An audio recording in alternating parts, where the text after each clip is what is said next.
तो भाई लोग, जैसे कि आप सबको पता है कि guardians of the Galaxy movie release हो चुकी है, तो मैंने सोचा कि क्यों ना नोवेयर पे जाके उन्हीं के साथ थोड़ा फेयरवेल मना लूँ। पर फिर मुझे याद आया कि मेरे सेमेस्टर एग्जाम्स की तो लौड़े लग चुके हैं, तो फिर वापस आके मेरे को वो क्लियर करना पड़ा और अब फाइनली इधर बैठ के तुम लोग के लिए वीडियो बना रहा हूँ। तो इसी खुशी में एक सब्सक्राइब मार दो। तो इस वीडियो में मैं आप लोग को ट्रांसफॉर्मर्स की यूनिवर्स की पूरी एक डिटेल बताने वाला हूँ कि कैसे ये ट्रांसफॉर्मर्स की हिस्ट्री शुरू हुई थी, और ये भी देखेंगे कि ये नया वाला जो ट्रांसफॉर्मर्स का रिबूट वर्जन आया है वो पिछले ट्रांसफॉर्मर्स सीरीज से कैसे अच्छी होने वाली है in terms of story and characters. तो आप देख रहे हो द नॉटी बट एंड शुरू करते हैं अपना बकवास। और जिन लोगों को पता नहीं है मैं ये बता देता हूँ कि बम्बलबी जो मूवी रिसेंटली आई थी वो एक्चुअली में एक रिबूट वर्जन था, और उसी से ट्रांसफॉर्मर्स की स्टोरी चेंज होने वाली है। क्योंकि जो भी हमने पहले ट्रांसफॉर्मर्स मूवीज़ देखी थी, चाहे वो एज ऑफ एक्सटेंशन हो या फिर लास्ट नाइट हो, ये सारी की सारी मूवीज़ की स्टोरी अलग थी और ये अलग होने वाली है।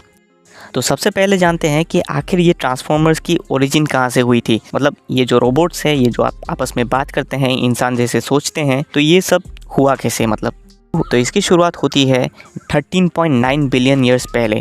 तो पूरे 13.9 बिलियन ईयर्स पहले जहाँ यूनिवर्स में एक अकेला लौंडा रहता था जिसका नाम था द वन, इसलिए तुम समझ ही चुके होगे।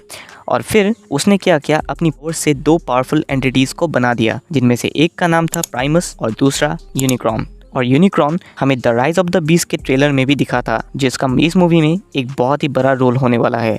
तो द वन ने जो ये दो एंटिटीज़ बनाई थी, यानी प्राइमस और यूनिक्रॉन, इनकी आपस में कभी बनती नहीं थी। जहाँ प्राइमस एक अच्छा बंदा था, वहीं पे यूनिक्रॉन हरामी था। तो इनके बीच में एक मस्त फाइटिंग होती है, और सिंस ये बॉलीवुड नहीं है तो इधर यूनिक्रॉन प्राइमस को हरा देता है। पर प्राइमस उसके बाद थोड़ा दिमाग लगा के वो अपने आप को 13 हिस्सों में डिवाइड कर देता है, जिसे हम कहते हैं द 13 प्राइम्स। तो ये 13 प्राइम्स कुछ नहीं बल्कि प्राइमस का ही एक छोटा छोटा हिस्सा है। और उसी दौरान ये 13 प्राइम्स एक साथ मिलकर यूनिक्रॉन को एक ब्लैक होल में भेज देते हैं। पर यूनिक्रॉन तब भी मरा नहीं था, और ये बात प्राइमस को बहुत ही अच्छी तरीके से पता था कि एक दिन यूनिक्रॉन आएगा और उसको पेल के रख देगा।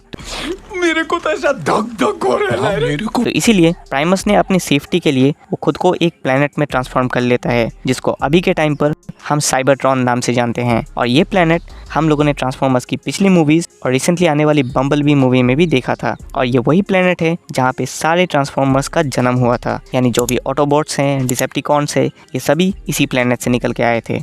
तो अब नेक्स्ट बात करते हैं कि ये जो ट्रांसफॉर्मर्स की जो नया रिबूट सीरीज़ आई है, जो बम्बलबी से शुरू हुआ है, वो पिछले ट्रांसफॉर्मर मूवीज़ से कैसे अच्छी निकल सकती है। तो शुरू में जितने भी हमने ट्रांसफॉर्मर्स मूवीज़ देखी थी, चाहे वो लास्ट नाइट हो या फिर डार्क ऑफ द मून हो या फिर एज ऑफ एक्सटेंशन हो, ये सभी की सभी मूवीज़ अपनी ओरिजिनल सोर्स मटेरियल से बहुत ही ज़्यादा अलग थी। और इसका मेन रीज़न था हॉलीवुड का रोहित शेट्टी, माइकल बे, जो अपनी फिल्मों में स्टोरी से ज़्यादा बम फोड़ना पसंद करता है। तो एक अच्छी बात यह है कि ये नया वाला जो रिबूट वर्जन आया है, ये पिछली मूवीज़ के साथ कोई लेना देना नहीं रखती और एक फ्रेश स्टोरी को हमारे सामने दिखा रही है। ये मैं इसलिए बोल रहा हूँ क्योंकि राइज ऑफ द बीस्ट के ट्रेलर में ही हमें यूनिक्रॉन जैसे एक बड़ी एंटिटी को दिखाया गया है, और इतने बड़े विलन को अपनी सेकंड मूवी में ही दिखा देना कोई छोटी बात तो बिल्कुल भी नहीं है। तो ये रिबूट यूनिवर्स एक्चुअली अपने सोर्स मटेरियल के साथ बहुत ही ज़्यादा सीरियस होने वाली है। और मुझे लगता है कि यहाँ जैसे जैक स्नाइडर जस्टिस लीग में हमें डार्क साइड का एक थोड़ा बहुत झलक देखने को मिला था, और वो अपने बिहाफ पे स्टीफन वोल्फ को भेजता है अर्थ को कॉन्कोर करने के लिए, और वैसे ही इधर भी यूनिक्रॉन का काम कुछ ऐसा ही होने वाला है। वो अपने एक चमचे को भेजेगा, जिसे हमने इस ट्रेलर में देखा था। और मैंने जो आप लोगों को पहले 13 प्राइम्स की कहानी कही थी, मतलब जहां प्राइमस खुद को डिवाइड कर देता है 13 प्राइम्स में, तो उन्हीं में से एक प्राइम ने अपनी टीम मेंबर्स को धोखा देके यूनिक्रॉन का साइड ले लिया था, और बाद में वो बन जाता है यूनिक्रॉन का चमचा। मेरा तो इतना लाइफ खराब हो गया है, इतना लाइफ खराब हो गया है मेरा। तो यही चमचा आके इधर थोड़ा लफड़ा करेगा, और इन रिटर्न हमें देखने को मिलेगा एक बहुत बड़ा वॉर। और ये चीज़ हमें इसके ट्रेलर में थोड़ा बहुत टीज़ किया जा चुका है। और जो सबसे नई चीज़ जो होने वाली है वो हमें इस मूवी के स्टार्टिंग में ही पता चल जाती है, जो है बीस्ट। यानी ट्रांसफॉर्मर्स के यूनिवर्स में हमें एक और नया स्पीशीज़ देखने को मिलेगा, जो है मैक्सिमल्स। यानी ये वो स्पीशीज़ है, यानी इनको ऑटोबॉट्स का एक अपग्रेडेड वर्जन मान सकते हो, क्योंकि ये अपने आप को कार्स पे नहीं बल्कि एक बीस्ट में ट्रांसफॉर्म कर सकते हैं, और ये देखना बहुत ज़्यादा अमेजिंग होगा। तो यही था पूरा का पूरा हिस्ट्री ट्रांसफॉर्मर यूनिवर्स के बारे में। अगर आपको ये चीज़ें समझ में आई तो इस चैनल को सब्सक्राइब कर दो, ताकि हम और भी ऐसे वीडियोस बना सकते। तो आप कितना ज़्यादा एक्साइटेड हो इस मूवी के लिए, ये कमेंट्स पे शेयर करना। Till then, bye bye.